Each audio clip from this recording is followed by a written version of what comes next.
I'll just ask you to introduce yourself, state your party register, your party affiliation, describe the geography of the district, and then tell us about yourself, where you grew up, that sort of thing, what you do for a living. Okay, ready, Brian? Okay, Janine. I'm Janine Salmon. I represent House District 30, which encompasses areas of Banks, North Plains, Helvetia, Hillsborough, and Beaverton. And I am a Democrat. I'm also endorsed by the Independent Party of Oregon and Working Families Party. I grew up in Gales Creek, Oregon, which is just west of Forest Grove. So that is where I spent all my years going to elementary school, graduated from Forest Grove High School. And my husband and I have raised our boys in House District 30 now for nearly 26 years. We have lived in the district. And I work for a technology company in Beaverton. Just celebrated my 21st year with them. Vernier Software and Technology. So, you know the Verniers. Yeah. So that's educational software? It is. What do you do for them? So I work in their front office and just do customer service. I'm also a recycling specialist because I'm a master recycler. I work with our facilities manager and our green team on issues around, we have our LEED Gold status in our building, so we try to do things around recycling and sustainability issues. 113. It's pretty precise. Yeah. And we've done enough, surveys and whatnot all recently. We've been on the 100 Best Green Team, 100 Best Companies to Work for. Yeah. But yeah, 21 years on the 15th I just celebrated, so. Yeah, so you came to the legislature, you've been in one session? Yes, just finishing my first term at the end of this year. You were 2 terms on the Hillsborough School District? Yes, I was on for 8 years. 8 years. Are you still on the Hillsborough? I'm not. And the reason I chose not to do that is because not normally do you find a good group of people that are like, I want to run for school board in this volunteer position. And we had a good showing from community members who said, I am ready to, be in this position and support our schools. And so I decided after 8 years that I was going to back off, and then this position, decided to run. Sorry. Did you fill a position that had been vacated? Or? No, well, it was an open seat. Yeah, Joe Gallegos. Yeah. So, so I ran in 16, and what's the party registration breakdown in your district? I think it's about 13% Democratic. 13. Sean, there's a 13% edge. Yes. 13% the edge. Sean and Lindsay had the seat before Joe. Before Joe. Yeah. And yeah. It was marginally Republican. Mm-hmm. Lindsay, Sean. Yeah. So it's really shifted. It's shifted. It definitely has, and I see a greater number of non-affiliated voters in the district, but yeah, Sean Lindsay had the position for just 1 term for 2 years, and then Joe had it for 2 terms. Just out of curiosity, how do you manage your professional career being a legislator? I have the most incredible bosses in the Verniers and my manager, and I went to them when I first thought about doing this, and I said, I love my job, and I don't selfishly want to quit it. Is this a possibility that we could make this work? And I work 25 hours a week, so they said, we'll make it work. And so I ran, and then we had to put that into action. And so during a long session, we generally were down in Salem Monday through Thursday, so I'd work on Fridays and the weekends.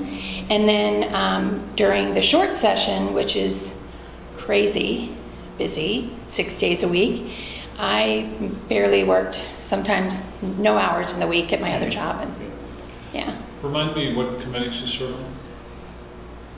So I'm on the Education Committee, I'm on the Higher Education and Workforce Development Committee, I am part of the Alcohol and Drug Policy Commission, and I'm also a STEM Fellow.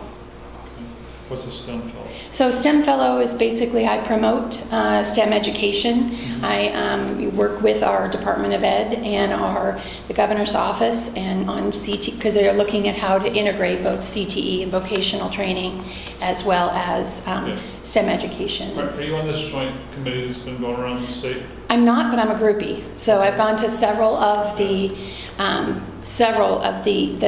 planned field trips. It is a balance between my job and working in the legislature, so I try to work that on the days that I'm not. What do you think the desired outcome of this committee committee is? What's it called, the Joint Education? The Joint Committee on Student Success? Yeah.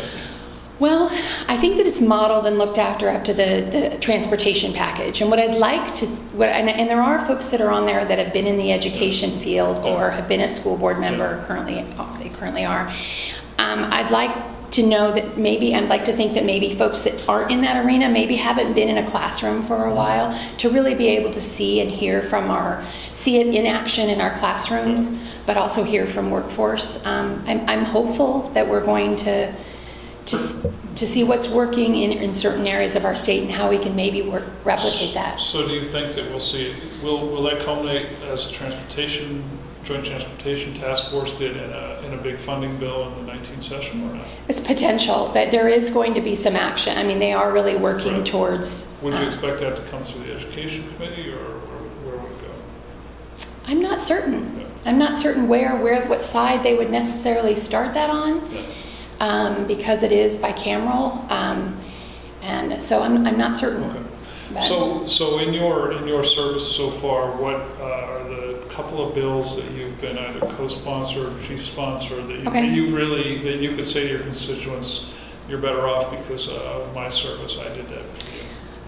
Is it three good? Okay. Three is great. House Bill 4074, which was a bill that I looked at. I met with the State Land Board and essentially looked at the unclaimed property. And when I met with them, I found that we had over $2 million in savings bonds sitting in a drawer that had already matured. And we're just currently collecting dust, waiting for an owner to claim them. My bill, which was bipartisan and bicameral, said that money, if the bonds were matured, that they would go into the Common School Fund, and the interest would then go to the K-12 schools. The money would still sit there. If the certificate was worth $50, $50 is still in there, and people can claim it. But at least the interest was utilized for schools.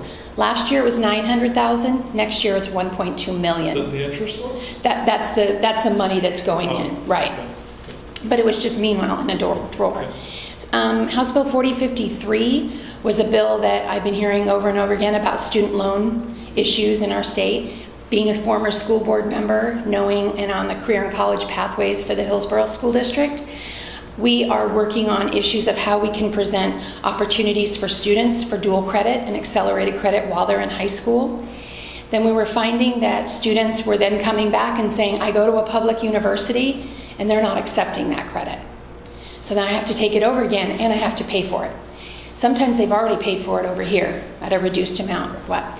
So we put it together, Representative Jeff Reardon and I put together a bill that's going to do a study on that this year. We're going to find out the results in December to find out how many students are affected, is there a certain population of students that are affected more, and what we can do to address that, because that's student loan debt.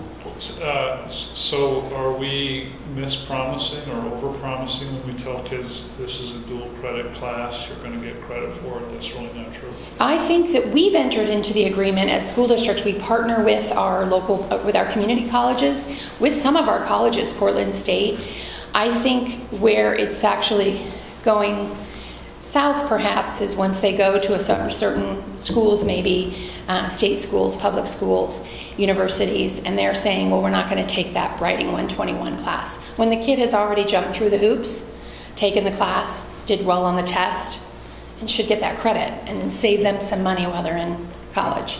So that was just a kind of a transparency fairness bill that I'm working for. We may see legislation in 19. Passed and there is a task force. Okay. Yep. What's the third bill? So the third bill is more of on a personal level for me. It is House Bill 4145. When I learned that the governor was bringing this forward and talking about gun violence and gun prevention, and the bill was going to come forward to close the domestic loophole with intimate partners and stalkers. I took a deep breath. I talked to my mom and I asked her if I could share personal stories and potentially work on this with them. And my mom gave the okay. I grew up in a home with domestic violence was an everyday occurrence. And to be able to to utilize those experiences with people, talking with people, and be able to take that horrible experience but lend it to something that's positive change was the most incredible part of this job. I will forever be grateful to our governor for fighting for that. I'll forever be grateful to our leadership and to the students that came forward, and to my mom. My mom was there on bill signing day with hundreds of students in the audience. I think I remember your testimony. Did you talk about driving as a family to a hotel and hiding from your father? Yeah. Yep. I remember that testimony. Yep. It was very vivid. So, Can I add, so you must have had all kinds of preconceived notions about what it was going to be in the joint Whew. legislature. And I'm just wondering how reality has altered. I had some experience What's as far as, different than what you anticipated? I mean, I had experience like being an elected official, and when I came onto the board, I was really excited on the school board. Yeah. And I was like, we need to do this, we need to do that, we need to do this. And you had some school board members that were like, wait, slow down. So, lesson learned. I needed to learn to step back a little bit, develop some relationships. I think that sometimes there's some frustration that I feel like people hear a small part of a bill and maybe say, well, yes, I vote, but not really understand that there's a bigger part and that there's a negotiation, kind of a compromising part of making that go forward. And I think that's why, another reason, 95% of the bills that we moved forward in 2018 were bipartisan or unanimous. And so I'm extremely proud of that. When you say bipartisan, that means at least one vote. At least. At least one. Sure. But 95%, when people start talking about stuff going on at the national level, I bring them back to Oregon. And I say, but let me tell you, we're working here. Any other differences between what you had anticipated and reality? No, I mean, like I said, I think there's just been a lot of learning lessons in some of the bills that I've brought forward, whether for constituents or whatnot. Communication is key. But I think I've become a stronger legislator for those first 2 years. How about the role of the lobby? Is it overplayed or underplayed? For me, I think it's underplayed. I haven't seen too much of a, like there's been certain incidents. Is Intel in your district? Intel's in my district. So what's their big concern? They must be talking to you on a regular basis, I would assume. I actually I've been to their facility, absolutely. I'm actually speaking to some students here soon. But I think for them, they talk about like the clean energy jobs bill that's coming down. They want to make sure that they're part of that, and I believe they are. I think that's critical for clean energy jobs, that we have various stakeholders at the table coming up with that plan. So I know that's their concerns. Genentech, talked with them. I've toured their facility, and we talk a lot about workforce. I would say that's probably the number one thing that I work on. Is Workforce issues. And when you say work on, what can you do? So In other words, you've got Intel and Genentech who are saying there's a global labor shortage. We need a pipeline. Yeah, so I think there's a few things. I mean, we have different things set up in Oregon, such as the talent board, and we have opportunities to grow and look at and highlight some of the successful programs like the Hillsborough Chamber. I think it's a model program, what's happening in Hillsborough with their school to career and connecting students with opportunities for employment, for internships and job shadows. So I think there's opportunities to highlight those areas. I think that there are opportunities when I'm able to work on some legislation that could perhaps help in that arena with workforce. I can tell you I utilize my lens as a former school board member, and we have programs that highlight partnerships with the school district, Genentech, and PCC, where students are taking class while they're in high school, they're continuing their education at PCC, then they have a job at Genentech. And I think we're hearing out there that people are concerned about a lack of, our unemployment rate's 3.3%, and people are struggling to try to find those workers.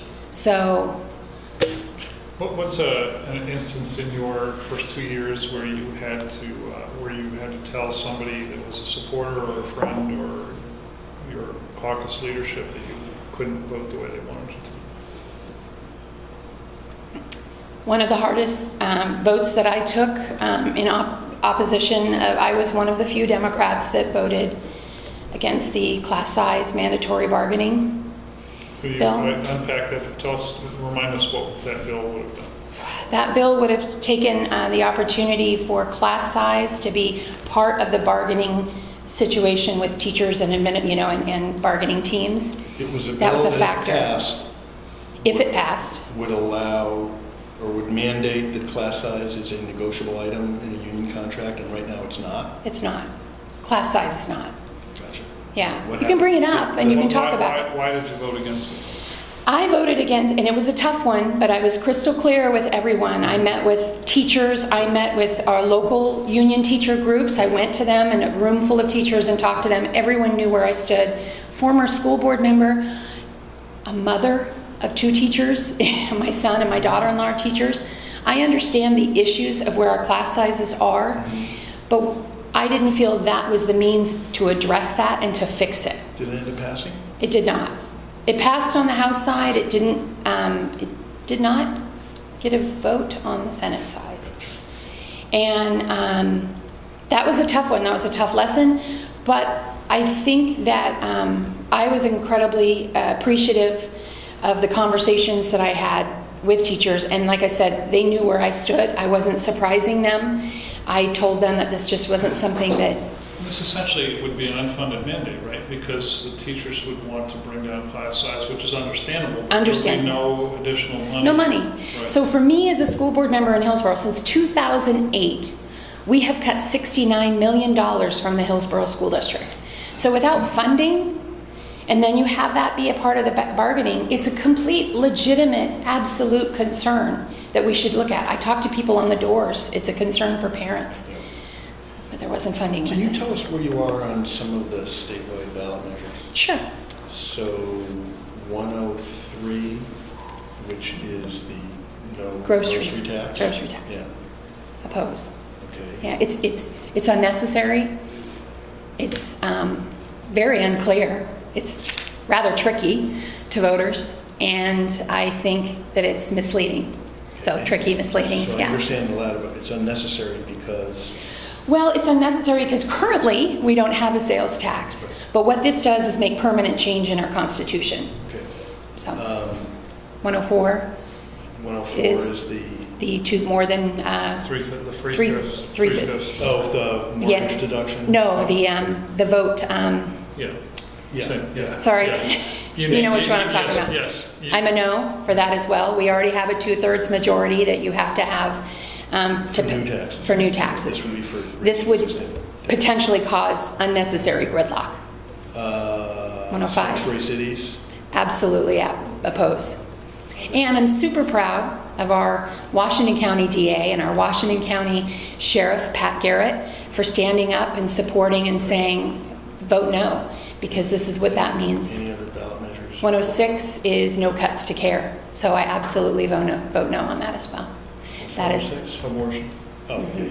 What about the Metro? I know you're a constituent, not a Metro Council Yes. member, but the Metro Housing Fund, yes. Yes. But there's opposition to it from Andy Dyke and from others There in is. Washington County. Have you talked to them about their opposition? I have talked to some folks that have opposition, and where they talk about their opposition is some feel it doesn't go far enough. Mm-hmm. Some have said, I'm not comfortable with private-public partnerships, where I push back on that one, and I get that it's not enough. I mean, but I also believe any tools that we can provide to the tool belt is a good thing. Oversight, accountability. I also believe that that I can tell them, and I gave them examples of where it does work.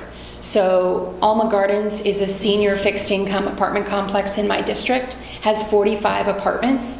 There's a 200-person wait a lot of times on that one. The need is real.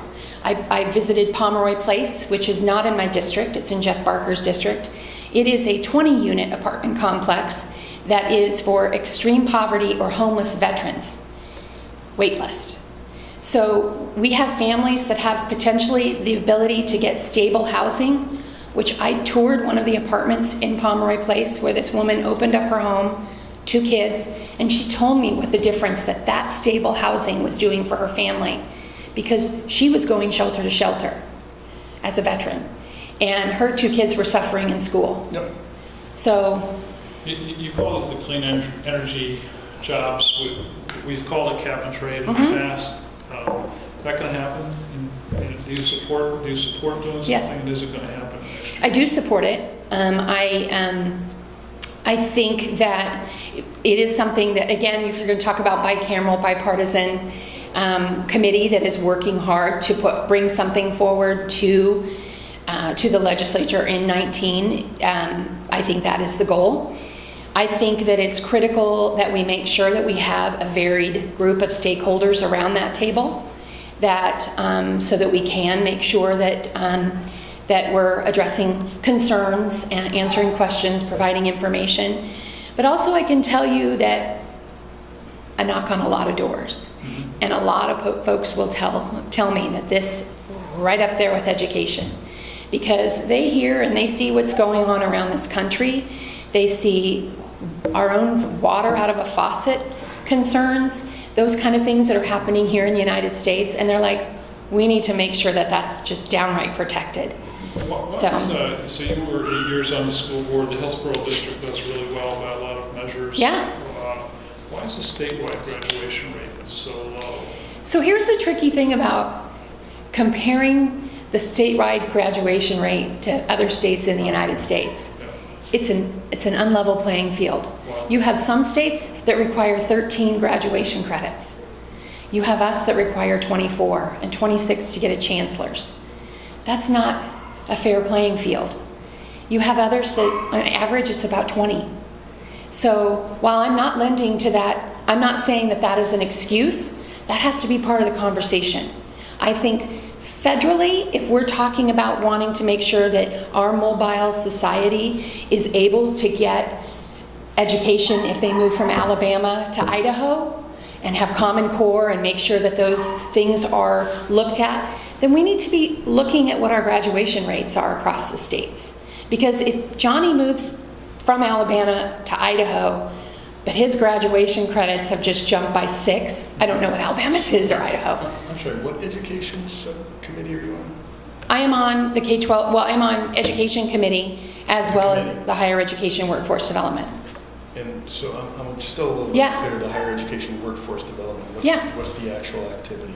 So we work with HEC, and we work with Higher education. Yeah. Thank you. And we work with our colleges and our universities to look, and we oversight. There's oversight with there. What they provide us information of what they're working on to encourage student graduation, whether it's the research center at the night, at the U of O, or the Bend campus in OSU. We also work with our WorkSource groups across the state to hear reporting issues about what are we doing to help increase the workforce within our partnerships with, say, veterans, with, say, folks that have lost their job at a certain type of job and they need to be retrained. So how are we doing that? Which in your mind are the most effective, or that appear to be showing the most success? Well, I would say, personally, I believe that the sooner you start, you can alleviate issues on the back end. So I would say that our investments we're seeing it in Hillsborough, our investments in career technical education and vocational training, when you give students opportunity to get skills to where they can be workforce ready when they graduate, is huge. And when I heard people talking about that, or Measure 98, and they said, small districts, they're not ready for it, I countered back to say Banks High School absolutely was ready for it. Banks High School, utilized that Measure 98 money and put equipment so that their students, and they have a 96% graduation rate, I believe it is. So it's in the 90s. So it's pretty incredible. So I would say making sure that those are smooth transitions for kids from high school, community college.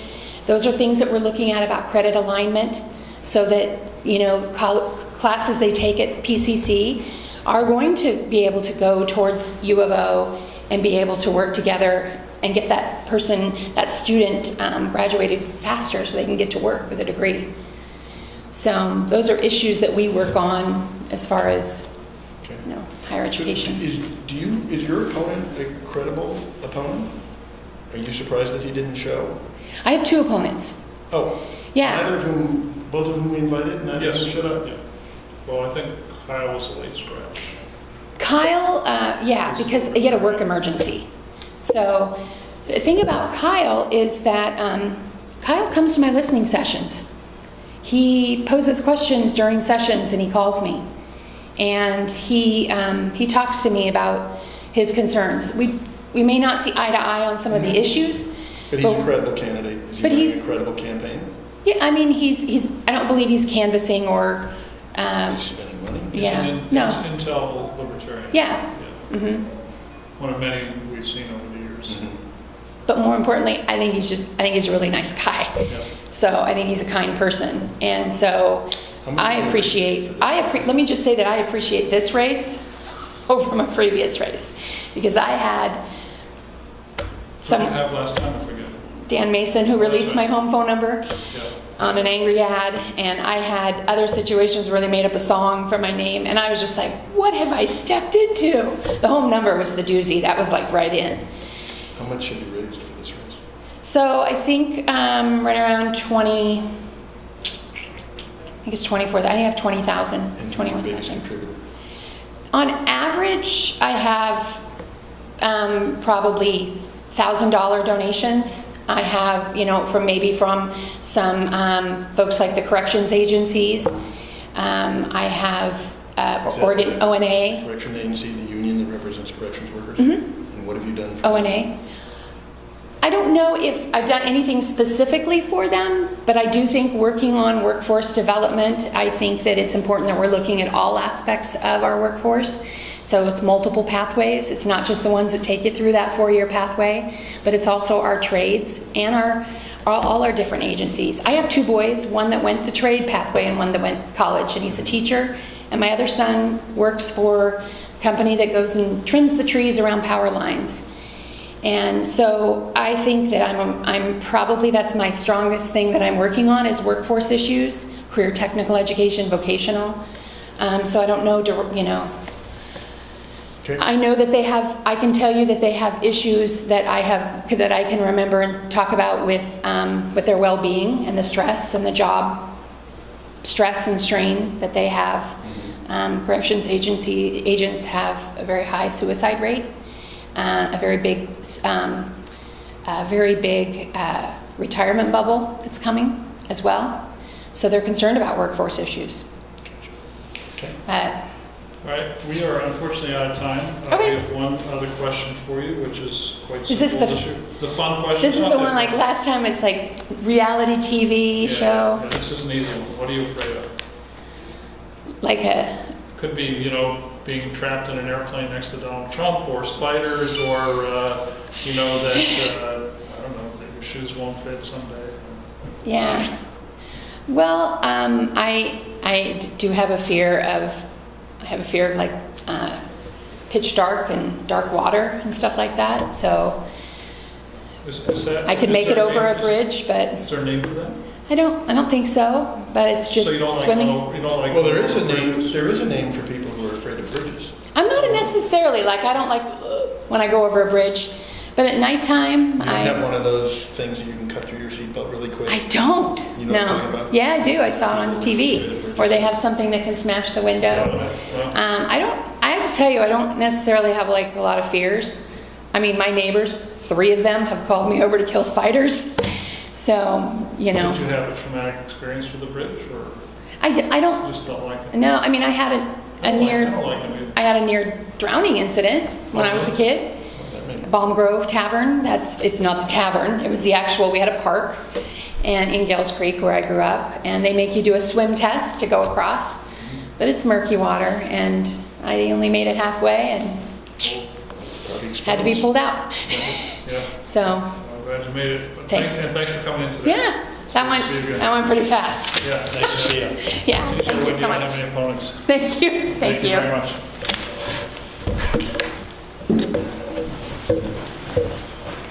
Mine is still. Hey, Brian. I'll walk you out.